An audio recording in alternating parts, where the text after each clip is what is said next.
Salut les gars. Au cabinet, parfois je reçois des gens qui sont fortunés. Euh, non pas parce qu'ils me le disent, mais parce que tu le ressens. Je ne sais pas si vous avez déjà eu ça, le fait de rencontrer des personnes qui ont vraiment beaucoup d'argent. Et bah, je trouve qu'il y a une sorte de sérénité qui émane d'eux. Peut-être pas tous, mais en tout cas, je trouve que c'est une constante. Il y a quelque chose une récurrence. Et, euh, et je me faisais la réflexion ce matin-là. Est-ce que c'est le fait qu'ils aient beaucoup d'argent sur leur compte en banque qui leur donne de la sérénité, ou est-ce que c'est le fait qu'ils soient sereins et du coup ça leur a donné beaucoup d'argent, ça leur a permis de mettre en place ces actions pour avoir beaucoup d'argent. Et je pense que c'est un mélange des deux. Et pourquoi je dis ça? Parce que quand j'ai commencé à gagner un petit peu d'argent avec mon cabinet, j'ai eu, euh, j'ai eu peur, entre guillemets, de cet argent. J'ai eu peur de cet argent-là. Et je crois que c'est un truc que j'ai jamais trop entendu sur YouTube. Le fait que quand tu as des résultats et que ces résultats-là, une des conséquences, c'est que bah, du coup, tu gagnes de l'argent, ça te change ton identité. Tu te retrouves du coup avec une identité et un truc que tu n'avais pas avant. Et pour comprendre un peu le contexte, j'ai grandi dans une famille, moi, où on n'avait pas beaucoup d'argent. Et par exemple, je me rappelle, je ne sais pas si vous avez connu ça, c'était un petit boîtier avec les heures pleines et les heures creuses au niveau de l'électricité. Et du coup, il y avait des lumières vertes et des lumières rouges. Et il y avait ce truc-là qui était posé dans la cuisine. Et pour moi, c'était symboliquement, ça montrait vraiment, ok, on n'a pas d'argent. Parce que je voyais ces lumières vertes et ces lumières rouges là toute la journée, dès que je passais devant. Et ça symbolisait on n'est pas libre de faire ce qu'on veut. On peut pas faire une machine à laver aux heures qu'on veut. Il faut attendre. Mes parents, ils se réveillaient dans la nuit pour faire les machines à laver et tout. On peut pas. Il y avait plein de trucs. Hein, on pouvait pas faire une machine à laver, allumer le four. On pouvait pas allumer le four. Il devait cuisiner à des heures particulières et tout. Enfin, il y avait plein de trucs comme ça. Et du coup, ça symbolisait vraiment le manque d'argent, la contrainte de liberté, on est pauvre, quoi, tu vois. Et quand j'ai commencé, donc moi j'ai grandi dans ce truc-là, et mes premiers boulots, j'étais payé au SMIC. J'étais vraiment payé au SMIC, je fais des boulots, voilà, je fais plein de trucs différents. Et j'ai jamais gagné énormément d'argent. Encore aujourd'hui d'ailleurs. Et puis quand j'ai réussi à faire fonctionner mon cabinet, bah, j'ai eu un petit peu plus d'argent. Et ce un petit peu plus d'argent, eh ben, j'étais pas prêt entre guillemets pour l'avoir, pour le recevoir, parce que ça arrivait assez vite. Parce qu'à partir du moment où j'ai fait de la publicité pour mon activité, ça a très rapidement monté. Et, euh, et en fait, ces sommes-là, je ne savais pas quoi en faire. Je ne savais pas quoi en faire. Et en fait, ça me stressait. Ça me stressait parce que le rapport à l'argent, il est hyper important et il est complexe. J'avais vu une vidéo la dernière fois sur, je ne sais plus qui disait ça, mais qu'en gros, il voyait beaucoup de personnes millionnaires très rapidement parce qu'ils avaient escroqué des gens, par exemple, ou des choses comme ça, qui ont gagné beaucoup d'argent parce que avec des choses malhonnêtes.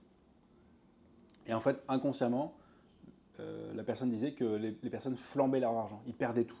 Ils perdaient tout, mauvais investissement, le jeu, ils prêtaient de l'argent à des mauvaises personnes, enfin bref.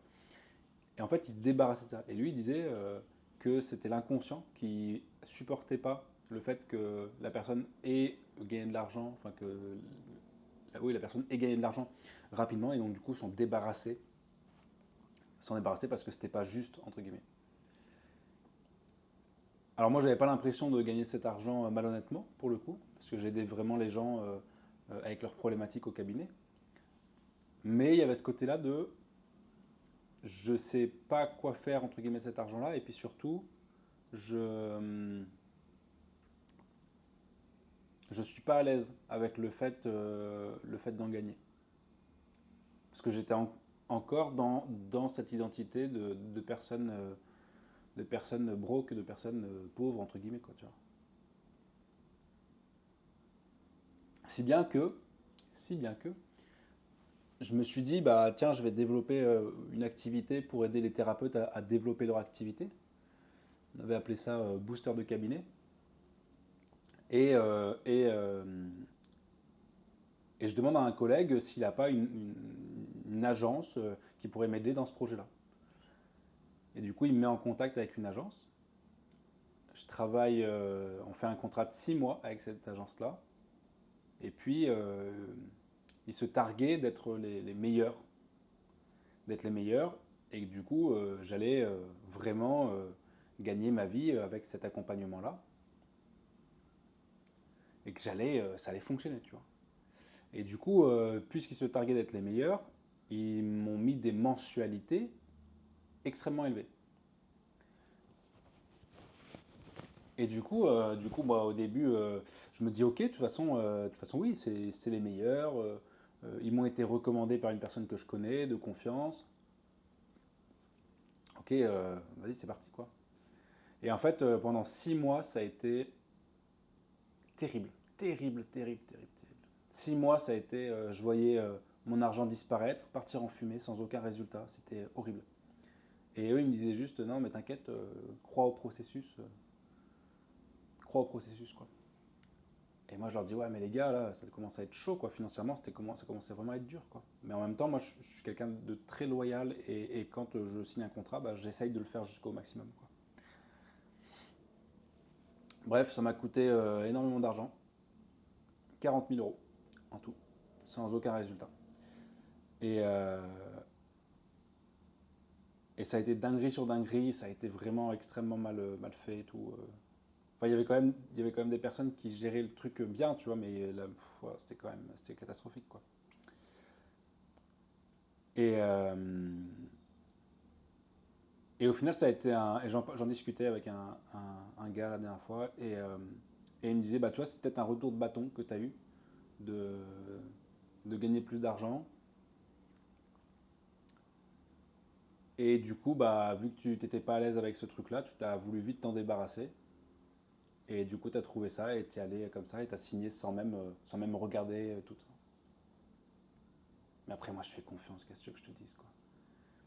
C'est pas la première fois que ça m'arrive de perdre de l'argent comme ça. Mais en même temps, bah voilà, quoi, je fais confiance. Et puis j'ai pas. Enfin, ouais, non, en vrai, je fais confiance. Et puis, et c'est même pas tant le fait d'avoir perdu de l'argent qui me dérange le plus, c'est vraiment l'impact que ça a eu sur ma vie, sur mon moral. Franchement, pendant 6 mois, ça a été, j'ai fait j'ai fait une dépression pendant 6 mois pendant que je travaillais avec eux.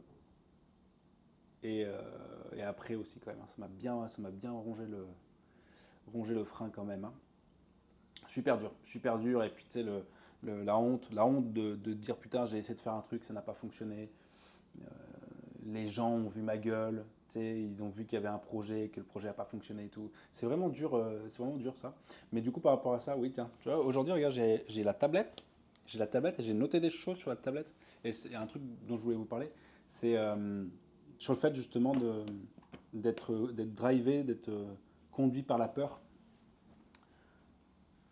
Et au début, j'avais vachement ce truc-là de se dire, ouais, mais les gens, ils vont me voir, ils vont voir ma tête, ils vont me critiquer, ils vont pas forcément comprendre ce que je fais. Et même à travers cette chaîne YouTube, tu vois. Et en fait, il y a une phrase je sais pas si c'est Russell Brunson ou si c'est Alex Hormozy, je crois pas que ce soit Alex Hormozy, je crois que c'est Russell Brunson, mais je suis pas sûr, qui disait, qui a dit, celui qui aura le moins peur d'être ridicule, c'est celui qui, au final, y arrivera.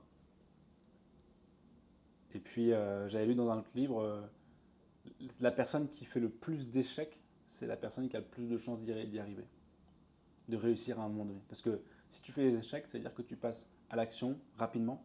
Et plus tu passes à l'action, plus eh ben, tu expérimentes, plus tu incrémentes, plus tu prends de l'expérience, plus tu testes et plus tu arrives à affiner au fur et à mesure. Alors que la personne qui passe pas à l'action et qui reste juste dans la mentalisation, qui reste juste dans le mental, la conceptualisation et qui passe pas au réel, aura très peu de retour par rapport vraiment au réel, au marché, de ce qui se passe, de tout ça. Par exemple, si on fait une analogie, si tu veux avoir des gros biceps, le fait de penser d'avoir des gros biceps, ça va pas faire 100% du travail. Il faut aller à la salle et puis faire des gros biceps, quoi, tu vois. Même si les études ont montré que le fait de conceptualiser et de se visualiser en train de faire des exercices développe déjà la masse musculaire. C'est quand même assez incroyable. Notamment, par exemple, il y avait une étude qui était assez connue. Faire le ménage en tenue de sport te fait consommer plus de calories que si tu fais le ménage sans tenue de sport. Parce que le cerveau, il se conditionne à tenue de sport, je vais faire du sport. Donc, on entraîne déjà la cascade neuro-hormonale pour développer l'activité physique, quoi. Et voilà, il y avait ce truc-là de ne pas être ridicule, de pas se freiner, de pas s'arrêter parce qu'on avait peur du ridicule. Et je sais que moi, par exemple, j'ai un fonctionnement peut-être particulier, singulier, et très souvent, voilà, il y a des gens qui se sont moqués ou des choses comme ça. Et c'est ok, tu vois. Avant, ça me gênait, maintenant c'est comme ça, je veux dire, c'est ce que, c'est ce que, c'est ce que je suis, donc c'est ok. Et je pense qu'il faut vraiment que vous acceptiez ça, ce côté de, on fait des trucs, si ça marche pas, c'est pas grave entre guillemets. Si mon, si je parais ridicule, c'est pas super grave parce qu'au final, de toute façon, les gens vont oublier. Puis les gens, ils s'en foutent complètement. Tant que vous faites pas des choses malhonnêtes, ça va quoi. Et donc il y avait ce projet-là, voilà, ce qui m'a vraiment atteint, qui m'avait vraiment atteint dans qui j'étais, dans mon énergie, parce que j'avais vraiment mis tout ce que j'avais appris pour mon cabinet, toute mon énergie, beaucoup de mon argent, et puis moi-même, quoi, tu vois. J'étais vraiment honnête sur ce projet-là, et le fait d'avoir de- d'avoir ressenti que j'avais été presque trahi, que j'avais été abusé, que j'avais été ouais, ça m'a vraiment atteint. Donc là, aujourd'hui, maintenant, là, j'ai envie de leur reproposer ce truc-là, d'accompagner des thérapeutes à plus petite échelle, de manière plus contrôlée, on va dire. Et, et ouais, faut pas avoir peur du ridicule, entre guillemets. Et j'avais vu un truc, c'est pour ça que, notamment, il y a beaucoup de jeunes entrepreneurs qui arrivent à développer des projets parce que entre 16 et 20 ans, 25 ans, parce qu'en fait, quand tu es dans l'adolescence, ou le fait d'être jeune adulte, t'as moins d'inhibition. T'as plus d'inhibition. T'as plus d'inhibition. T'as plus d'inhibition. Tu fais les choses sans calculer les conséquences, quoi. Et du coup, c'est pour ça qu'il y a plein de jeunes qui testent tout et n'importe quoi. Parce qu'ils ont pas, ils réfléchissent pas aux conséquences, puis finalement les conséquences elles sont jamais très graves. Si tu fais rien de malhonnête, c'est jamais très grave. Et, euh, et du coup, bah, vu qu'ils ils essaient en mode bourrin, quoi. En mode vraiment, il faut faire, faut faire, faut faire, faut faire. Il y a une idée, ok, je l'applique, il y a une idée, je l'applique, il y a une idée, je l'applique. Et bah, ça fait qu'ils font, et puis au bout d'un moment, il y a un truc qui fonctionne. Alors qu'une personne qui est peut-être plus âgée a plus. C'est comme voilà, un diesel, quoi. Le moteur a plus de temps de préchauffage pour arriver à la destination, là où le jeune, il envoie, quoi.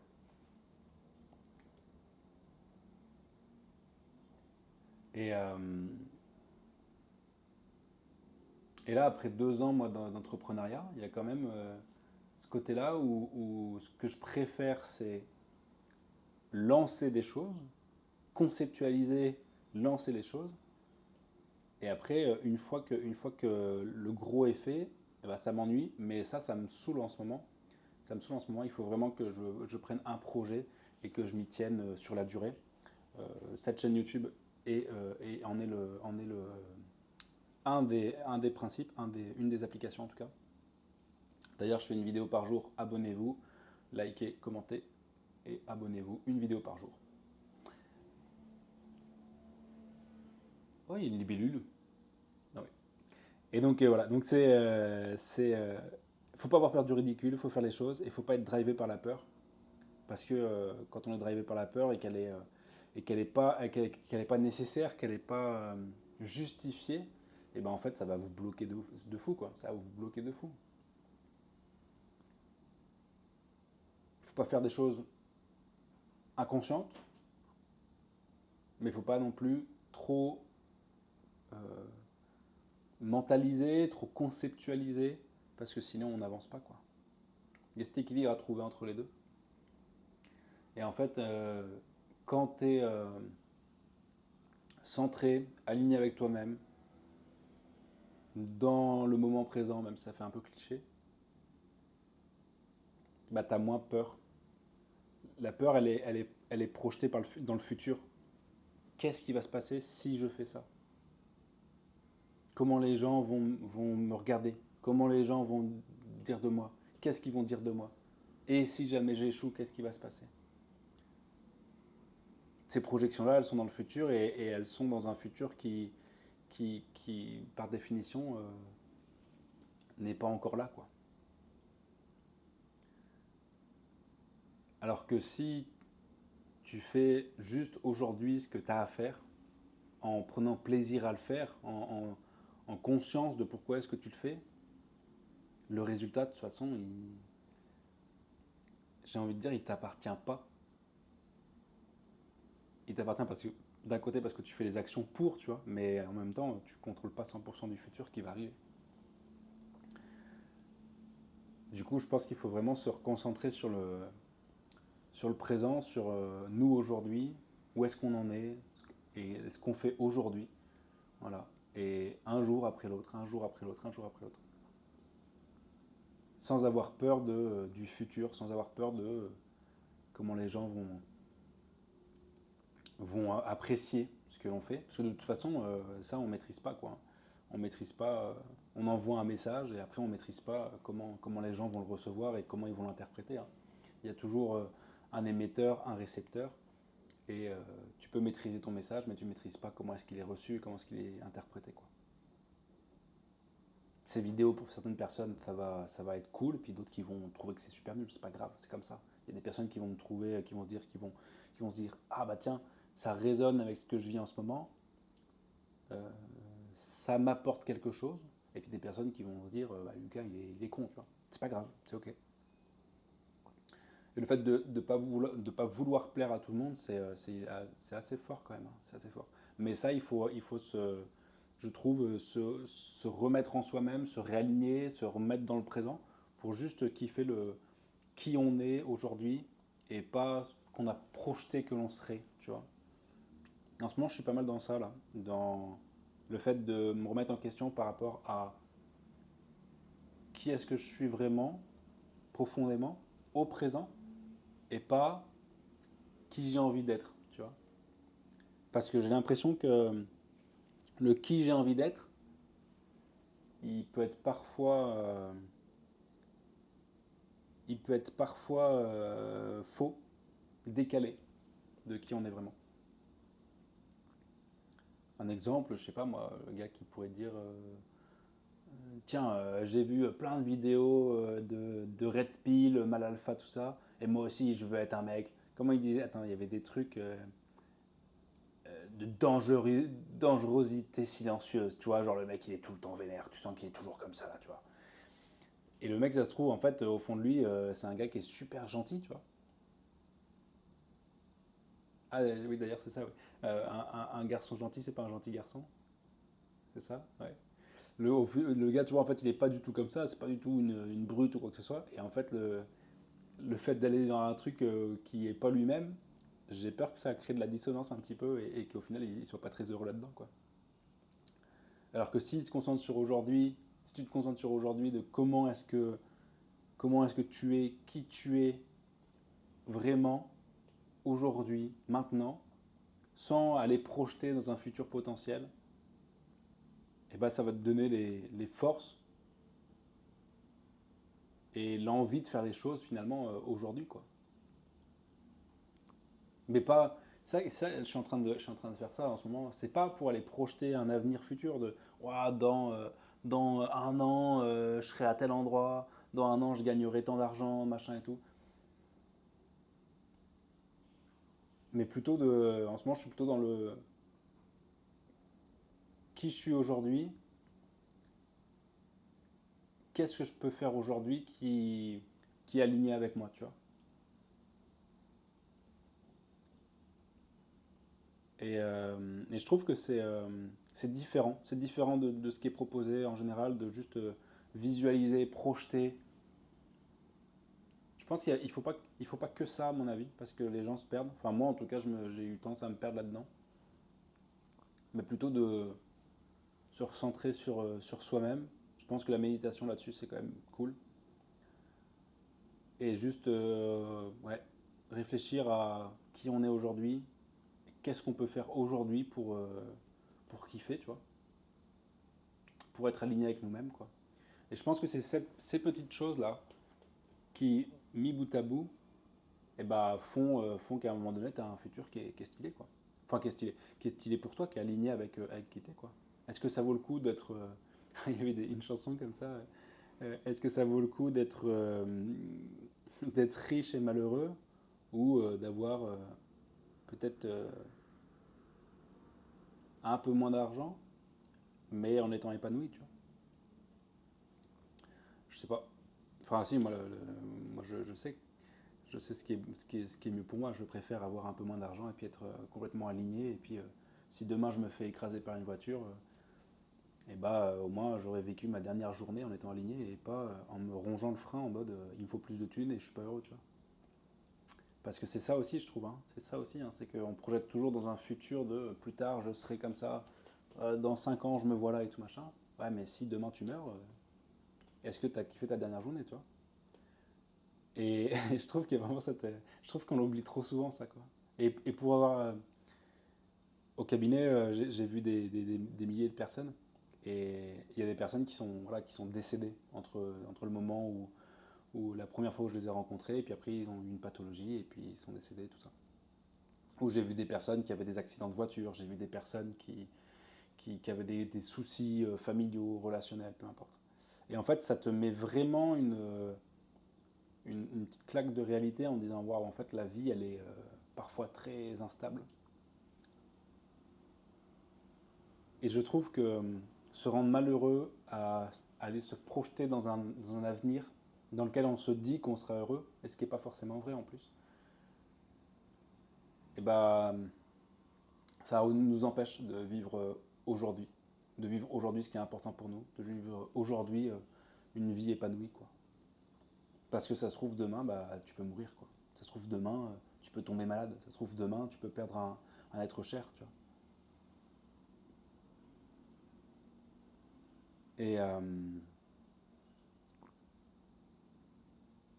il y a une vraie, il y a quelque chose de très profond là-dedans, je trouve, dans le fait de se dire, j'arrête de me projeter dans un avenir probable dans lequel j'espère être heureux ou je me dis que je serai heureux, et plutôt et de revenir à soi, de revenir au présent, de se dire aujourd'hui, qu'est-ce que je peux faire pour être heureux aujourd'hui? Qu'est-ce que je peux faire pour être épanoui aujourd'hui? Qu'est-ce que je peux faire aujourd'hui, si demain c'est mon dernier jour, ou si aujourd'hui, ce soir, je meurs? Qu'est-ce que je peux faire aujourd'hui pour que ma vie, elle ait du sens, tu vois? Du sens pour moi. Et c'est d'arrêter d'aller mentaliser, d'aller se projeter plus loin, plus tard, plus d'argent, plus, je sais pas, plus. Il faut garder cette idée-là en tête. Je pense qu'il faut savoir des objectifs, avoir des objectifs qu'on veut, mais rester dans le présent pour atteindre ces objectifs-là. Rester dans le présent pour finalement être épanoui, quoi. Sinon, c'est une course en avant.